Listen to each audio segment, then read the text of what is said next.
Oh. Genius billionaire playboy from Why so serious? I wish I knew how to quit you. You talking to me? Life was like a box of chocolates. You can't handle the truth. I see dead people. Say hello to my little friend. Here's Johnny. You're gonna need a bigger boat. I'll be back.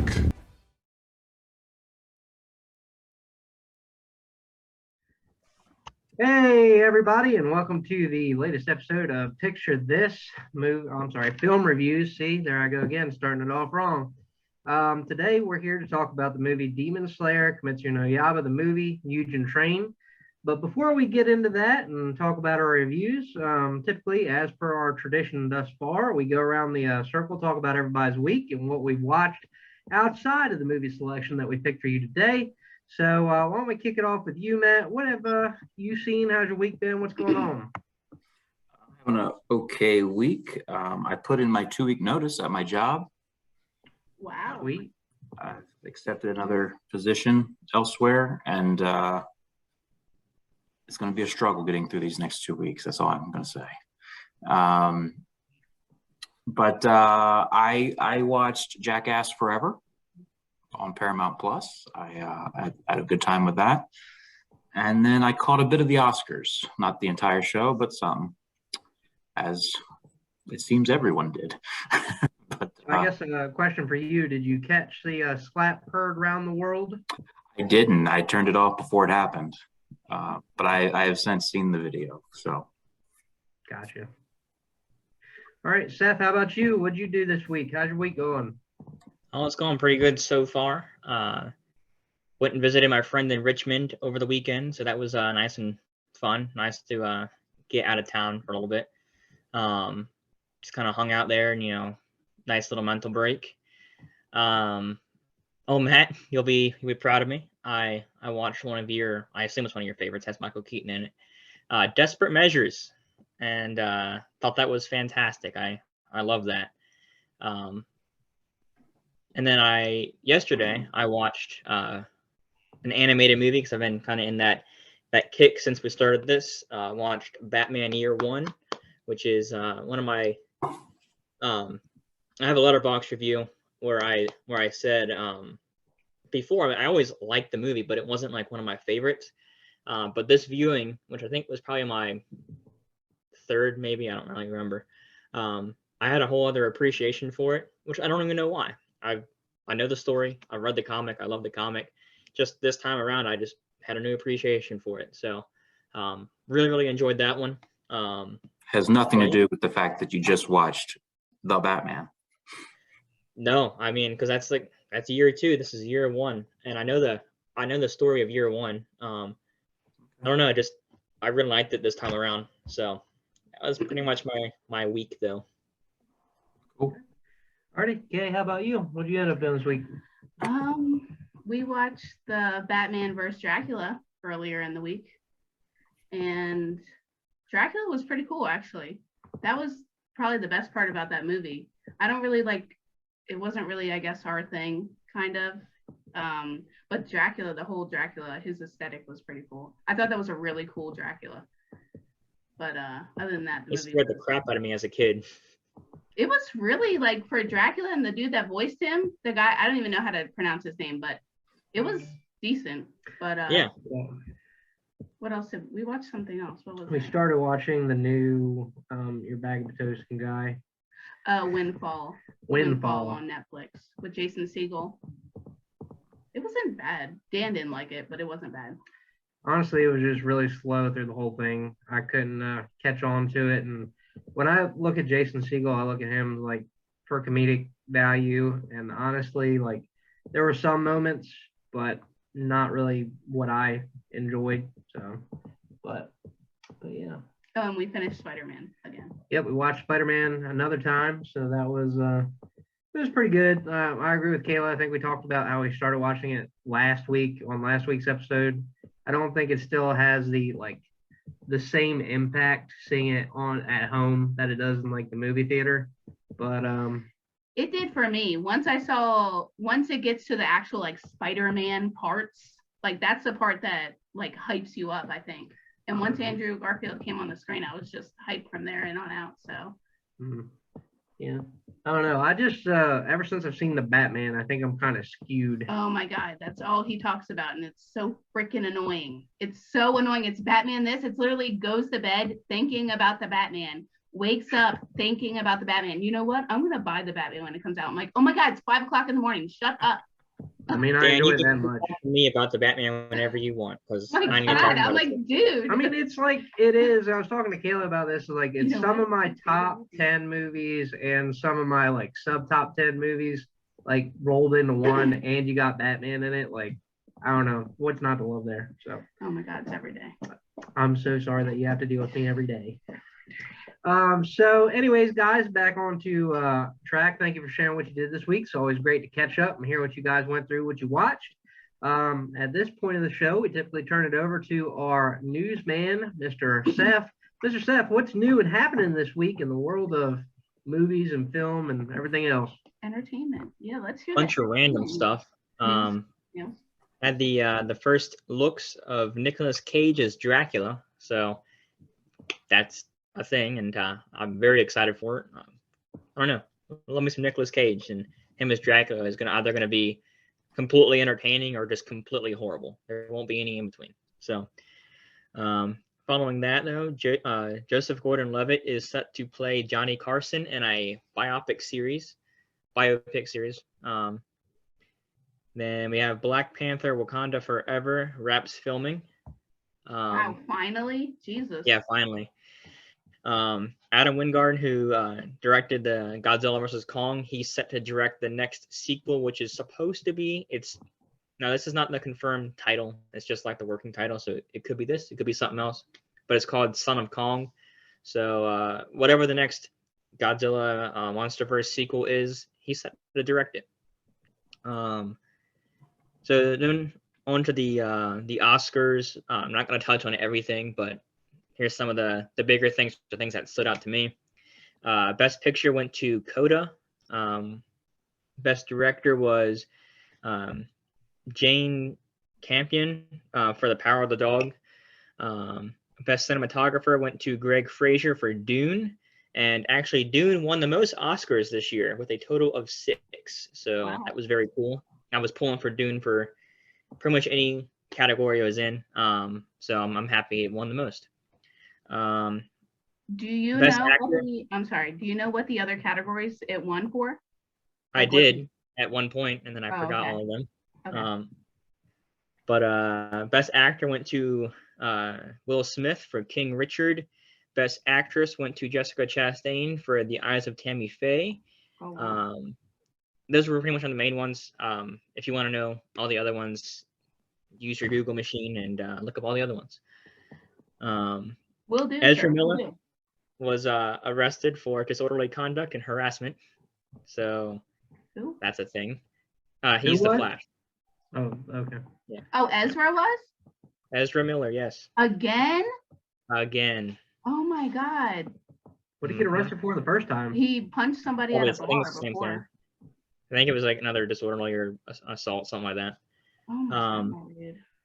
And finally, big news, which I never thought I would say, for this movie at least. Top Gun Maverick got a new trailer, and it was pretty awesome, I gotta say. I'm not a huge fan of the first one, but this trailer looks pretty good. It's looks like it's gonna be a good one, so we'll see. But yeah, that's all I got for this week. Okay. Well, thank you for sharing. Awesome. So I guess that kicks us off to the next part, which is typically stats. I usually do that. I am going to take that again this week. Again, we're talking about the movie Demon Slayer, Kimetsu no Yaiba, the movie, Mugen Trains, the Japanese film. It was released in 2020, came to the United States 2021.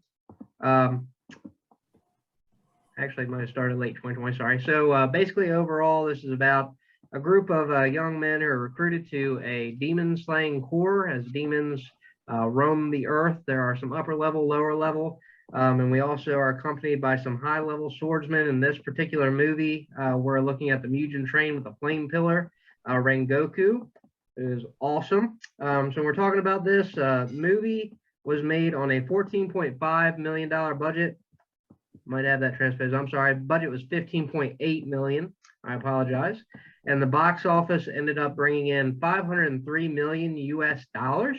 So 40 times over what it had or took to make. This movie was the first movie that overtook a Hollywood film like the entire course of the year 2020 and topped the box office charts. So very first time a foreign film has ever done that. So that's awesome. It's also now known as the highest grossing anime movie ever released. It is the second highest grossing anime movie in the United States after Pokemon, the first movie, which brought in, I think, domestically 83 million. This one came in about 47 million. I know for us, Kayla and I were discussing this. When this movie first came out, it wasn't released everywhere. We were fans of the series. We also had the manga book, started reading some of those, but there was only one theater that was showing it. It was about 45 minutes away. We drove to see that. People around the world were doing the same thing to go see this, and honestly, it shows in the box office. So awesome for them. They're still going strong with new series and all that good stuff. Overall on IMDb, this rated an 8.3 out of 10, 98% on Rotten Tomatoes, 72% on Metacritic. 97% of the folks that watch this movie like the movie, according to Google. And I know we were talking a little bit before the filming here that we had a couple of the 3% with us. So what I'd like to do, I would like to have Kayla started off with the reviews, and then Matt, if you could go, Seth, if you could go, and then I'll wrap things up for us on this movie. But interested to see what you thought, where you put it, and we'll dive right into it. So Miss Kay, if you could tell us what you think. My shirt can pretty much just tell it all if you can. See? Oh, yes. Okay. That's my favorite character from the series, the movie, the manga, what have you. Like Dan said, we love this manga series, so obviously we're biased, and that's going to be our opinion, which everybody's entitled to. I don't know, like this is, Seth and I might get in a heated battle today, so you guys might see this on live, but Hope not. maybe. This, I'm not going to go too far into it because there's a lot that happens prior to this movie, so I'm sure it's confusing being thrown into the middle of the movie, but that's how they released it. There was a season prior to this movie, which recaps, you know, Tanjiro and his whole journey through this Demon Slayer corpse, blah, blah, blah, and how they actually get to Mugen Train. And you're introduced to like all the characters you see except for Rengoku prior to this. So I could see how it could be confusing for somebody just jumping in and being like, what the hell, I'm not gonna be interested in this. I love it. It's one of my favorite things. I've been an anime person for 16, 17 years. So this manga just came out in 2016, so it's fairly recent. Before that, I liked Naruto. Naruto was my favorite.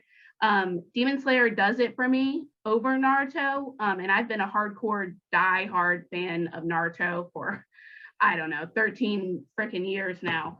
But I love this movie. I like where they went with it. I like the style of it. This type of animation is beautifully done because you don't see this type of animation done in other things, especially like Naruto.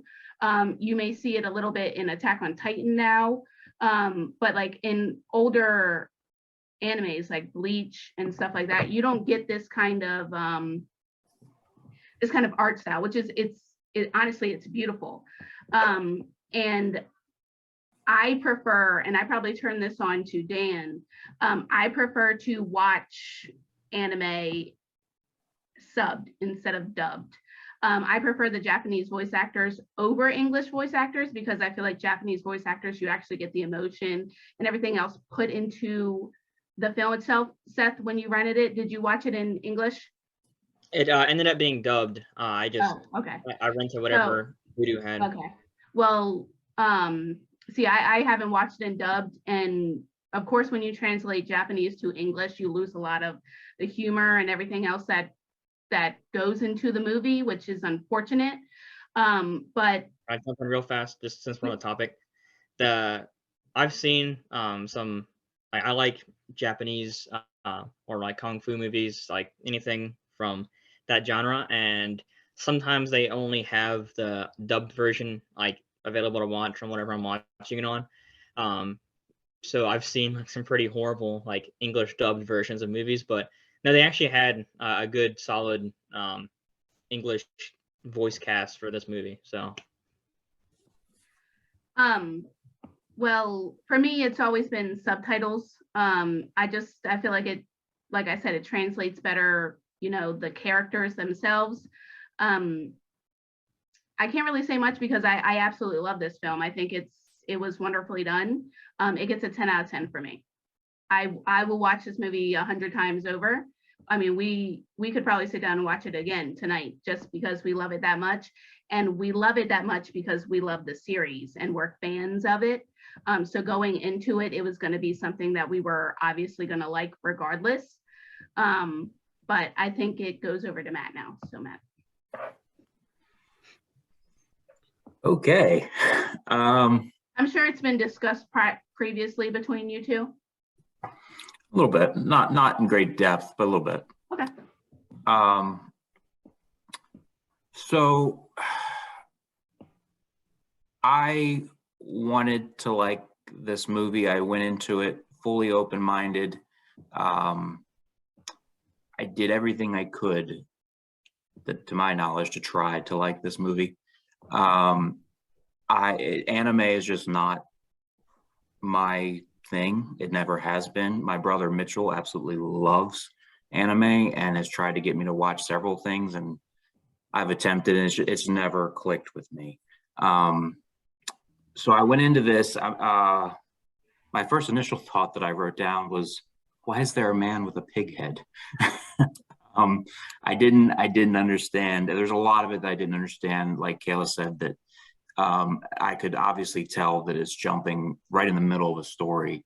And I was trying my best to pick up pieces. Let's see. It reminded me of Pokemon, the animation, a little bit, except with Pokemon, I can actually kind of understand what's going on and get some enjoyment out of. It was, I don't want to turn anyone away from creating, whether it's a movie, a comic book, a podcast, a show, whatever, because, we need creators in the world. We need that. Because you never know, if you look down on creators, then you never know, that person may create the very next thing that you love. And then this is something that I could never do. I could never make an anime movie. I could never make a animation movie. I could never even attempt to do something like they did here. So for recognizing that, and for just for being what it is, I'm going to give this a 4 out of 10. Okay. Mr. Seth?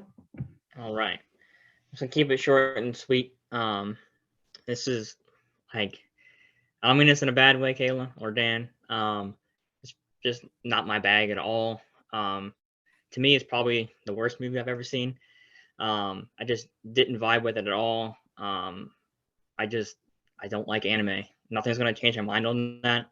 I went in like, I said maybe this would be cool. They said there's a lot of action in it, but no, I just didn't vibe with it at all. So for that, I'm just gonna give it like half a star. Okay. Star. All right, guys. Well, thank you for your thoughts. I always appreciate it. Going into this movie, again, as Kayla said, huge fan of the series. At this point, when you're looking at this, looking at the movie for what it is, I think the animation, honestly, is absolutely gorgeous. For people in animation, really any kind of animation, you really don't see the level of detail that you do, and especially 2 dimensions that you find in a film like this particular film. There are certain instances where it tries to give you that 3D effect. Like I think especially when they're trying to show the train off, like they bring a lot of effects and things into it there. So pretty cool. It was nominated for a few Academy Awards. Not sure if it won any. I really didn't do enough research into that before doing this. Kind of like jumping in feet first because of how much I like this movie. I absolutely love the characters. Tanjiro is the central one for the story. I know you guys might not have caught that, especially if some of it didn't make sense. His family was killed by a demon. His sister was turned into one, and basically she has this thing in her mouth that if it's removed, like she becomes hungry for flesh like the other ones are. The demons are driven by a taste of human flesh. They want to eat human flesh, get blood, gives them strength, whatever. But overall, it's pretty cool to me that there's a universe that exists where they have different breathing styles, and here Rengoku is the flame Hashira, so his is more directed towards fire, and I think the animation for him is absolutely crazy. But I also love his character as kind of a central figure in this. He's got strength not only outside but inner as well, and he's looking at these three guys who are just introduced in this world of now you're going to go off and fight demons. I mean, really honestly, before he was attacked, like he really didn't have any idea about it, Tanjiro specifically. And it's like, oh yeah, you're just kids, but we're gonna throw you off into the the wilderness, put you through all these tests, give you a sword, and say, okay, now you're gonna fight these things. So we're introduced to Rengoku. He's kind of like the big brother figure. You don't really get a lot of his backstory prior to this, even in the series. Like they do an episode after this movie to kind of give you his backstory, where his mother had passed away. His father became deeply resentful of Rengoku and honestly hated him, hated everything he stood for. So Rengoku was trying to, I'm not going to say he was trying to impress his father. He wasn't. He was just trying to be a good person, doing the best he could and live honestly for his mother. So in the end sequence, when it cuts to him and he's asking his mom, like, did I do a good job? And she's like, yeah, you made me proud. It really didn't even stick to us in the movie theaters how heavy that moment was. After the fact, watching the later episode, I think you make that connection more. But it's a hard thing. Like here's this guy who's offering to be a role model for these three younger kids. He said, yeah, I'll train you, I'll teach you, because you really don't know much about what you're doing here. And he dies in the process defending them. And I think it was a huge point that they made. They show the guy, I don't know if you remember, who has the scars across his face. He's the leader of the Demon Slayers, and I think he made a comment like, how many people died on the train? Like nobody died on the train. And why is that? Because Rengoku pretty much, he saved them all. He sacrificed himself to keep them alive. And he said he wasn't mad because of the sacrifice that he made was to protect the people and the younger people as well. And Rengoku said that it's like any of the Hashira or the stronger swordsmen would step up and defend, the youngsters to make sure that they made it and develop to their potential. So as far as this movie goes, personally, I love this movie. It's a 10 out of 10. I believe I had it as my number one out of 10 on my list. And it's always going to be high up there. The Batman, sneaking in, I don't know where it's going to land. But as far as this movie goes, I love Rengoku as a character. He's really what drove this for me. The villains, the one that was taking over the train, wasn't necessarily my favorite because there were some slow moments. It was just like, okay, like when's the action going to kick in? But honestly, I felt it delivered. So respectfully disagree. I guess I'm in agreement with 97% of the people that like this movie. And again, I do feel that having some background before and after this probably helps that score. So I love it. That's really where I am with it. So we got a 10, a 4, a 10, and a half a star. So not sure where that falls if we were doing in stars. I guess we are on the Instagram page, so that makes sense. 0.5 out of 10. That makes it. Okay, appreciate that. And again, thank you for repeating that. So now we kick it off to the next selection in the rotation which we've established since the start of Picture This and even back to the MDVA Movie Club. So, Mr. Matt, I believe you're next in rotation. Am I correct? Hey, yeah. So I was going back and forth because I wasn't sure where you were going to go, because last time we inadvertently picked the same movie. So I wanted to not do that again. So I had one pick, and then I had a backup pick. And then when you went a totally opposite direction, I started thinking, it's like, well, I actually kind of think my backup pick is better. So when I think animation, I think being a kid, I think Disney. Of course, we can't do an animation round without doing Disney. Disney is arguably the king of animation. My favorite Disney movie of all time is The Lion King. And that was what I was initially going to go with. But then, as I mentioned, I started thinking about this other pick, and it's like, well, you know, this isn't my favorite of all time. This is one that makes me, more so than The Lion King, feel like a kid again. And that's what I want if I'm watching an animation movie, because I don't watch a lot of animation movies. I don't, you know, as we obviously discovered this episode, I'm not an anime fan. I don't watch a lot of, I don't have any children, so I don't watch a lot of animation movies, you know, regularly. But when I do, it's because I want to get that nostalgic feeling of being a child. And a movie that does that for me every single time is 1995's Disney Pixar Toy Story. So that is my pick for next week, and it is streaming on Disney Plus. Okay.